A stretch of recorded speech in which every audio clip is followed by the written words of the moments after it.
Two second-half goals from unlikely sources led to Arsenal's 3-1 win against Olympiacos last night, and this was of course the first leg and the away leg for the Gunners in the Europa League Last 16.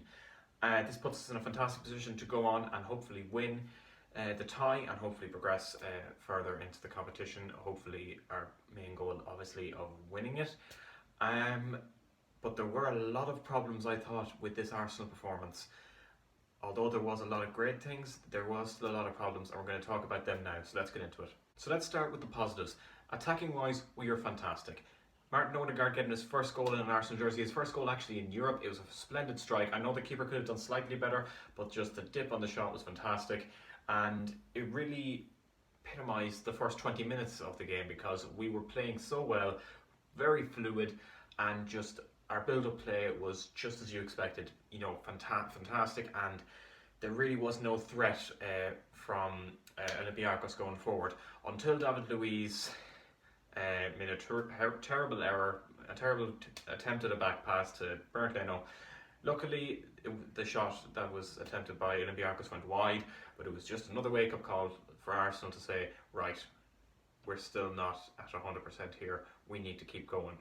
And in fairness, they did keep going. We did have a couple of more chances after the goal, and then the second half, it started horribly. It started with another defensive error and yet another goal coming from,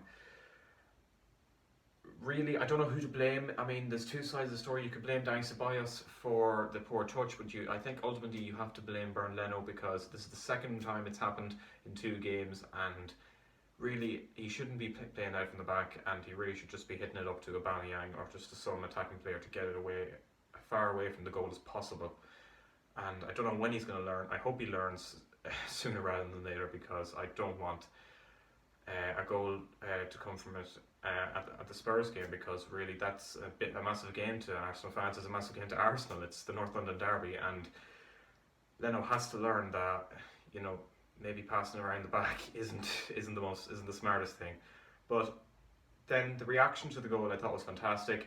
Gabriel with a towering header, making it 2-1, and then Elneny coming on. Now initially when I thought Elneny was going to come on, I thought he was just going to be a defensive player. I thought Elneny actually might have started ahead of Xhaka. Xhaka wasn't great last night anyway.